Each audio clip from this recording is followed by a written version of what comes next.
अस्सलाम वालेकुम, क्या हाल है सबका। आज माइंड एंड सोल कैफ़े के प्लेटफॉर्म पे एक हम डिफरेंट प्रोग्राम शुरू कर रहे हैं। उसमें डिफरेंट थेरेपीज़, डिफरेंट प्रॉब्लम्स पे हम बात करेंगे। हमारे पास साथ में अली तरीन साइकोलॉजिस्ट, अब्दुल्ला साइकोलॉजिस्ट हैं, स्पीच थेरेपिस्ट हैं, और मैं डॉक्टर नाजिया साइकेट्रिस्ट। तो आज जिस टॉपिक में बात करनी है उस पर क्यों करनी है, वजह ये है कि मेरे जो क्लिनिकल प्रैक्टिस में मैं आजकल देख रही हूँ ना, टीन एज में बच्चे बच्चियों, लड़के लड़के दोनों में जो प्रॉब्लम सबसे ज़्यादा आ रहा है, border line personality disorder. Disorder नहीं मैं कहती, ट्रेड्स आ रहे हैं बॉर्डर लाइन के, जिसकी वजह से बहुत सारे प्रॉब्लम्स हो रहे हैं उनकी एकेडमिक्स के, उनके रिलेशनशिप में, घर वालों को मसला हो रहा है। तो जो उसकी थेरेपी है ना, ये बहुत कम हमारे बहुत कम साइकोलॉजिस्ट को भी आती होती है, कमांड होती है। तो हमने सोचा कि हम इस पर डिस्कशन करें। तो सबसे पहले हम शुरू करते हैं तहीम से। अस्सलाम वालेकुम। बॉर्डर लाइन पर्सनैलिटी डिसऑर्डर में जो सबसे बड़ा इशू आता है वो रिलेशनशिप के प्रॉब्लम्स आ रहे हैं और उनकी इमोशनल रेगुलेशन है कि वो बहुत इमोशनल आउटबर्स्ट बहुत ज़्यादा है, गुस्सा बहुत ज़्यादा है। अपने इमोशंस नहीं मैनेज कर पाते। हाँ, बिल्कुल इमोशंस वो मैनेज नहीं कर रहे, या सैडनेस बहुत ज़्यादा हो गई है, एकदम से शिफ्ट हो रहे हैं उनके इमोशंस। तो सबसे पहले हमने उनके इमोशंस पर और उनके रिलेशंस पर काम करना होता है ताकि वो स्टेबल हो सके अपनी फैमिली में। फिर उनकी फैमिली वालों को भी बहुत इश्यूज़ होते हैं। तो एक जो कॉमन थेरेपी या एक इम्पॉर्टेंट थेरेपी जो हम इस पर अप्लाई कर सकते हैं वो डायलेक्टिक बिहेवियरल थेरेपी डीबीटी के नाम से जानी जाती है। तो बेसिकली तो ये बॉर्डर लाइन पर्सनैलिटी डिसऑर्डर या बॉर्डर लाइन पर्सनैलिटी ट्रेट्स को उसके ऊपर अप्लाई करने के लिए बनाई गई थी, लेकिन हम इसको वैसे रिलेशनशिप इश्यूज़, डिप्रेशन, एंग्जाइटी और जो सब्सटेंस यूज़ डिसऑर्डर्स हैं वहाँ पर भी हम उसको यूज़ कर सकते हैं। तो इसके कुछ कोर कंपोनेंट्स हैं जो जिनमें हम इम्पॉर्टेंटली उन चीज़ों पर काम करते हैं जो जहाँ पर इशू आ रहा है। तो ज़रूरी नहीं है कि हमने हर चीज़ को एक ही पेशेंट पर अप्लाई करना है, वो डिपेंड करता है उसकी कंडीशन पर और सिम्टम्स पर, कौन से कोर सिम्टम्स अभी उसको परेशान कर रहे हैं, प्रायोरिटी हमने किन सिम्टम्स को देनी है, उनके मुताबिक हम टेक्निक्स को अप्लाई करते हैं। अच्छा, तनीम आपने वो बताया कि इसमें सबसे ज़्यादा एक तो मूड का इशू होता है, कि मूड डिसरेगुलर, इमोशंस नहीं इनके मैनेज हो रहे होते। एक जो चीज़ मैंने इनके अंदर देखी, इनकी स्ट्रेस मैनेजमेंट बहुत पुअर होती है। कि ये इम्पल्सिव बिहेवियर होता है, इम्पल्सिवली ये कोई फ़ैसला कर लेते हैं, कोई एक्शन ले लेते हैं, बाद में गिल्ट में जाते हैं। फिर अपना गिल्ट और स्ट्रेस इनको मैनेज नहीं करने आते होते। उसको करने के लिए ये फिर सेल्फ हार्म करते हैं, ये शाउट करते हैं। तो वो सारी गड़बड़ी वहाँ से हो रही होती है। और एक जो इस टिपिकल पर्सनैलिटी का जो हॉलमार्क है ना, खालीपन का एहसास, अधूरेपन का एहसास। उनको लगता है जैसे जब तक हमारे साथ कोई कंपनी नहीं ना होगी, हम अधूरे हैं। होता ये उसमें एंग्शियस पर्सनैलिटी में भी है कि वो लोग भी, लेकिन उनके उनका और तरीके का होता है। वो ये होता है कि वो अपने आप को इनसफिशिएंट समझते हैं, इस सेंस में कि हम इतने कॉन्फिडेंट नहीं हैं कि हम मसले अपने खुद हल कर सकें। तो उन्हें कोई दोस्त, कोई साथ को चाहिए होता है। और जो बॉर्डर लाइन वाले हैं, इनको अंदर एक, इनसे बात करें तो ये एक तो पेशेंट इतना टिपिकल फीचर होता है उसने, कहा मुझे अपने अंदर एक खालीपन का एहसास होता है, जैसे मैं ना अधूरा हूँ, मेरे अंदर कोई कमी है। तो उस कमी को पूरा करने के लिए अपने साथ ही किसी को अटैच रखते हैं। इनके रिलेशन जो है ना अनस्टेबल होते हैं। अनस्टेबल शुरू में इनको लगेगा बहुत इन डेप्थ है, लेकिन ये कि अनस्टेबल होते हैं, थोड़े अर्से बाद ये रिलेशन अपने ख़राब कर देते हैं। और उसमें एक वजह एक ये भी होती है कि एक इमोशनल डिसरेगुलेशन, दूसरा इनको स्ट्रेस थोड़ा सा भी किसी की तरफ से आए। और इनको होता है कि हमें अप्रिशिएट किया जाए हर वक्त।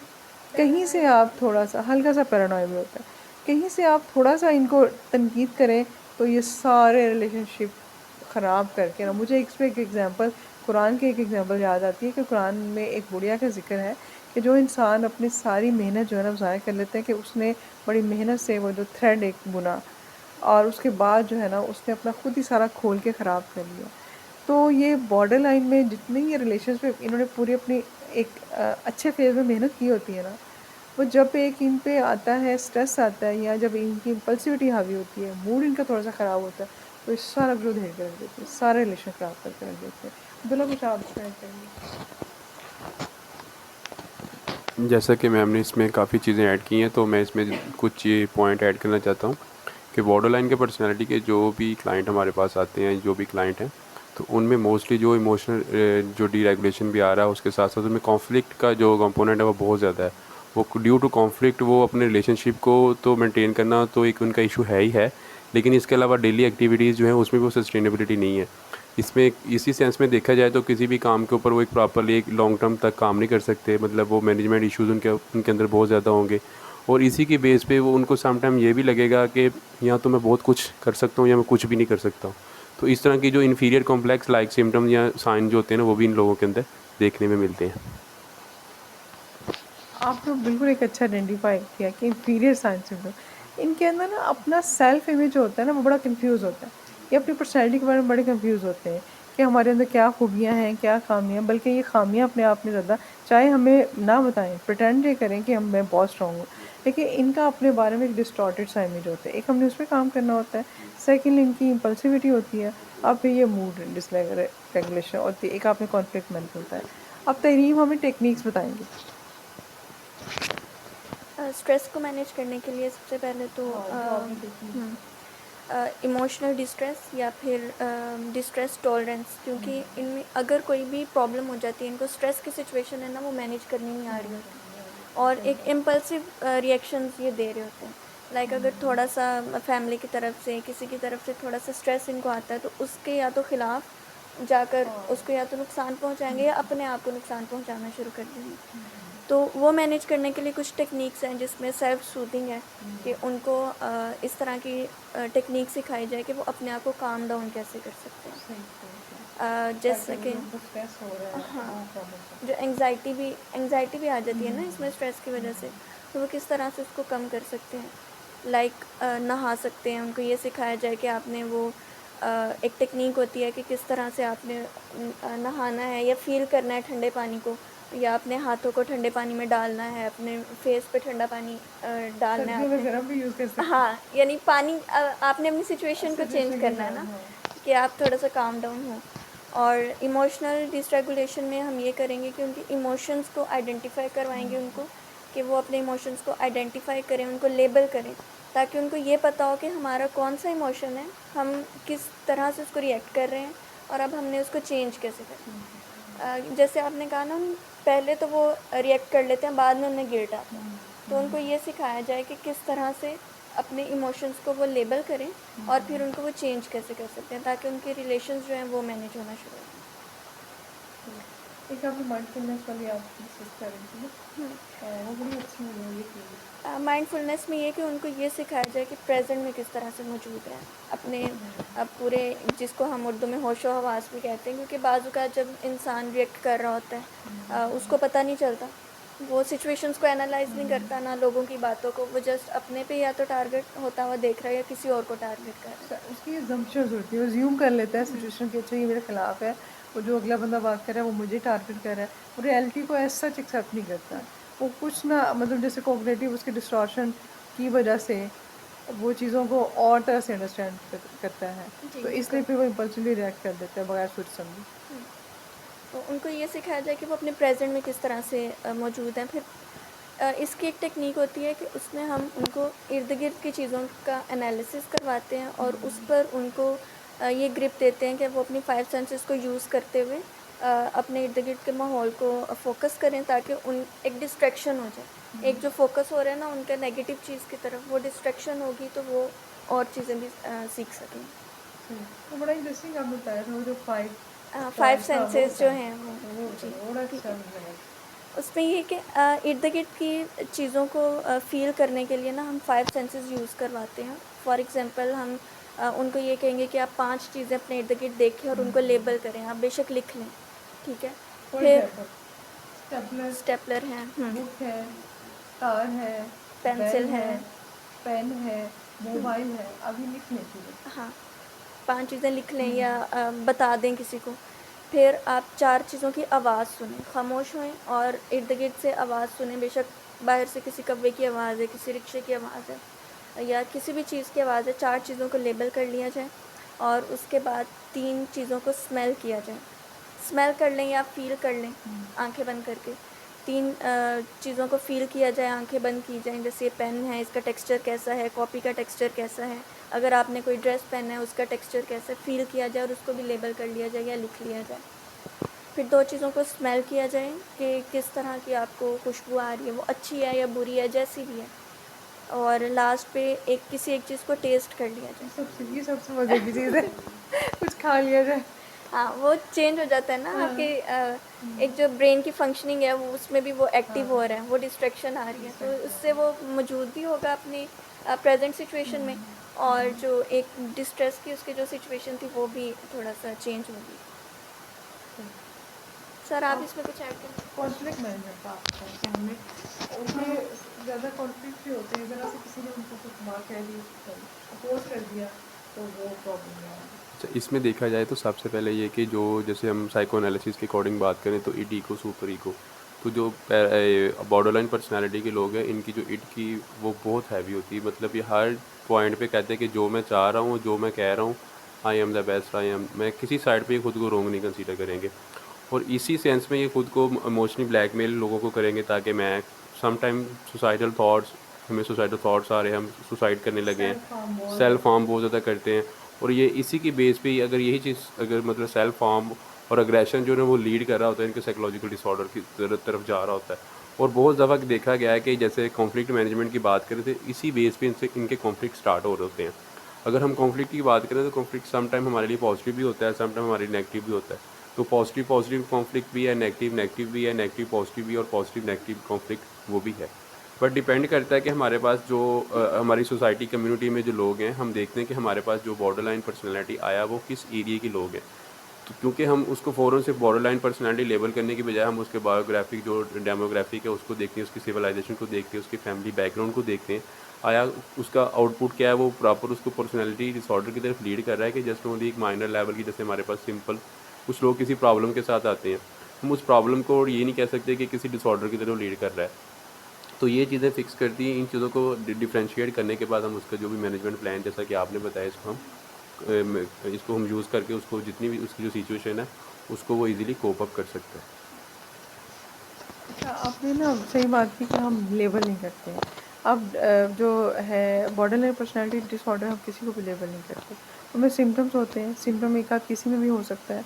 समटाइम पेशेंट आया डिप्रेशन के साथ है लेकिन उसमें एक आध बॉर्डरलाइन का सिम्टम है, तो हम सिम्टोमेटिक पर्सनैलिटी में यूजली सिम्टोमेटिक ट्रीटमेंट नहीं किया जाता है। पर्सनैलिटी को आप 100% रिवर्स नहीं कर सकते अनटिल अनलेस जो पेशेंट है, जो बंदा है, जो खुद अपने अंदर एक चाहे चेंज लाना चाहे, तो वो अपनी पर्सनैलिटी की जो नेगेटिव चीज़ें हैं उनको मिनिमाइज़ कर सकता है और पॉजिटिव चीज़ों को अपने को एक्समाइज स्ट्रेंथन कर सकता है। तो बॉर्डर लाइन में ये नहीं होता कि हमेशा इनके अंदर हर चीज़ बुरी होती है। इनकी जो पर्सनैलिटी के कुछ जो नेगेटिव चीज़ें जो इनको या इनके इर्द गिर्द के लोगों को नुकसान दे रही होती है, उनको मैनेज करना होता है। इसलिए जब हम इनकी थेरेपी सिखाते हैं तो उनको ये कहते हैं, जब इनका सेल्फ इमेज हमने बेहतर करना होता है तो उनसे कहते हैं कि आप अपने पॉजिटिव्स, आप अपनी क्वालिटीज़ लिखें या रिकॉल करें या बताएं, ठीक है। तो सबसे पहले इनको ये बताना होता है इनकी अपनी पर्सनैलिटी की खूबियाँ, इनको जो ये भूल चुके होते हैं, इनकी नज़रें नहीं कभी गई उस पर, उसको याद दिलानी करानी होती है ताकि इनका सेल्फ इमेज बेहतर हो जाए। फिर उसके बाद हमने इमोशंस पे बात करनी है, रिलेशनशिप पे बात करनी है, और फिर इनकी इम्पल्सिविटी पे आप हमें बताएंगे कि कैसे मैनेज कर सकते वो जो भी रिएक्शन कर रहा है, ठीक है। अब सबसे पहले तो है कि घर वालों को थोड़ा सा एजुकेट किया जाएगा कि आप उसकी जो भी वो रिएक्शन कर रहे हैं उस पर वो लोग मज़ीद रिएक्ट ना करें, ठीक है। क्योंकि बाज़ औक़ात ये होता है कि पेशेंट के मज़ीद पेशेंट बनाने में या उसको मरीज़ बनाने में फैमिली का बहुत हाथ होता है। वो सबके सामने उसको क्रिटिसाइज़ किया जाए, या कोई भी बाहर से पर्सन आता है उसको बताया जाए ये ऐसे भी करता है वैसे भी करता है, या बहन भाइयों का आपस में कंपैरिजन, या उस बच्चे का दूसरों के साथ कंपैरिजन वो ज़्यादा स्ट्रॉन्ग कर देता है उसकी नेगेटिव जो चीज़ें हैं उनको। तो घर वालों के बाद उस पर्सन को खुद बताया जाएगा, जैसे पहले मैंने आपको कहा ना कि उसको डिस्ट्रेस टॉलरेंस की तरफ लेकर जाया जाएगा, या उसको ये सिखाया जाएगा कि वो अपने इमोशंस को लेबल कैसे करते हैं, फिर वो इम्पल्सिविटी की तरफ काम कर सकते हैं, ठीक है ना। अगर उसको ये आइडिया हो कि मैंने अगर गुस्सा किया है तो वो किस सिचुएशन में मुझे करना चाहिए था और किस में नहीं करना चाहिए, ठीक है, वो उसको खुद लेबल करेगा, फिर हम उसकी इम्पल्सिविटी को कम कर सकते हैं। अच्छा, इम्पल्सिविटी के लिए थोड़ा सा ये भी है कि ये क्योंकि मूड इनका अनस्टेबल होता है, लिबाइल मूड होता है, तो अपने अनस्टेबल मूड की वजह से ये इम्पल्सिव एक्ट करते हैं। अब इन उसके बाद इनको गिल्ट होता है, तो इनको अगर हम सिर्फ डिले करना सिखा दें, फ़ैसला डिले करना, इनके अंदर होता है इमीडिएट ग्रेटिफिकेशन। ये फ़ौरन ही कोई ना कोई इन्जॉयमेंट चाह रहे होते हैं, सुकून चाह रहे होते हैं। अगर मूड ख़राब है तो फ़ौरन ठीक हो जाए, रिलेशनशिप ख़राब है तो फ़ौरन ठीक हो जाए, मतलब आप सादे लफ्ज़ में कह सकते हैं बेसब्रापन। खाली करना। तो उसमें इनको अगर हम थोड़ा सा डिले करने की टेक्निक सिखा दी जाए, जैसे हम एंगर में सिखाते हैं कि आप 5 टाइम्स जो है ना काउंटिंग करें या रिवर्स काउंटिंग करें, या मैं कहती होती हूँ जितनी देर में आप जो है ना सूरह फातिहा 10 दफ़ा पढ़ लें, आप कलमा पढ़ लें, एटलीस्ट एक दफ़ा कलमा पढ़ लें, उतनी देर में आपने नहीं बोलना। हमारे ब्रेन को 3 से 5 सेकंड कहते हैं पॉज आ जाए तो ब्रेन की केमिस्ट्री बदल जाती है। तो इम्पल्सिविटी कम करने के लिए हम थोड़ा सा पॉज सिखाते हैं, कुछ एक्सरसाइज सबसे बेस्ट। वो कहना है कि जब आपने कोई डिसीजन करना है, आपको गुस्सा चढ़ा है, आप उस जगह से उठ रहे हैं, आप थोड़ी सी वॉक कर लें, कोई काम कर लें छोटा सा, जैसे हमने पहले बात की कि ठंडे गर्म पानी से नहा लें, आपने कुछ खा लें। थोड़ी सी भी एक्टिविटी करने से हमारे ब्रेन के में जो वो ऑक्सीजन बढ़ेगी, ब्लड सप्लाई बढ़ेगी, केमिकल्स का बैलेंस चेंज होगा, तो इम्पल्सिविटी में काफ़ी हद तक हेल्प हो सकती है। बिल्कुल आप कुछ कहने लगे थे। बिल्कुल यही मतलब कुछ चीज़ें जो अभी डिस्कस कर दी गई हैं, मैं यही बात करने लगा था कि जैसे ये लोग होते हैं कि अपने अपना कोई भी एक्ट है उसका फ़ौरन रिएक्ट चाह रहे होते हैं। तो इसमें हम इन लोगों को ना थोड़ा सा सेल्फ एक्चुअलाइज़ करवाएंगे, रैशनलाइज़ करवाएंगे कि आया जिन चीज़ों के ऊपर ये रिस्पॉन्स चाह रहे होते हैं वो इनके लिए किस हद तक बेहतर है।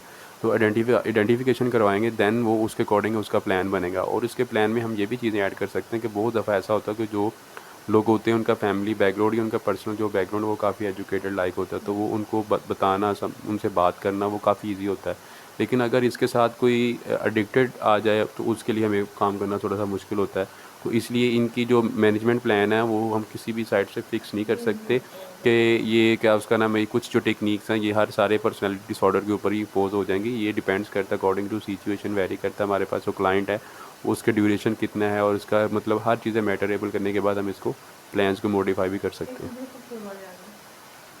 एक मुझे बड़ी खूबसूरत बात याद है। मेरी एक पेशेंट है बॉर्डर लाइन किडनी सिंड्रोम से, आज ही उनकी अपॉइंटमेंट है, आज उन्होंने आना है। मुझे उनसे काम करके इतना मज़ा आता है, वो जब आती है उसके साथ सिटिंग करके, क्योंकि वो इतना खूबसूरत रिस्पॉन्स देती है, जो मैं उसको टास्क देती हूँ इतना अच्छा करके लाती है। बल्कि सेकंड पेशेंट ये एक पहले थी, इसके साथ मुझे बहुत ही मज़ा आता है इस पेशेंट का। मतलब जैसे एक होता है थेरेपिस्ट खुद एंजॉय करे, मैं ट्रांसफरेंस वाली बात नहीं है, लेकिन मुझे इसका इस तरह एंजॉयमेंट लगती है कि ये अपनी पर्सनैलिटी को, अपने प्रॉब्लम्स को बहुत अच्छी तरह समझती है और उसके हिसाब से सोल्यूशन जो ख़ुद अपने लिए सोल्यूशन बनाती है। मैं उसको वो नहीं देती, स्पून फीडिंग नहीं करती है, वो ख़ुद अपने लिए सॉल्यूशंस बनाती है और फिर मुझे आके बताती है कि उसने कैसे इम्प्लीमेंट किया। उसमें इतनी जल्दी इम्प्रूवमेंट आई है कि मुझे बहुत खुशी होती है। तो ये आज की वीडियो में मैं कहूँगी मैं उसके नाम कर रही हूँ, तो ये गलत नहीं होगा। चले अब मेरा ख्याल है अब हम वाइंड अप करते हैं, कुछ कहना है तो चलें आपने कुछ कहना। चलें जी, ठीक है। Thank you very much. इंशाल्लाह अगर आप किसी थेरेपी के बारे में जानना चाहते हैं तो आप हमें कमेंट्स में लिख सकते हैं। हम नेक्स्ट टाइम फिर आपसे किसी और के बारे में बात करेंगे। अल्लाह हाफिज़। चलो बंद कर दें।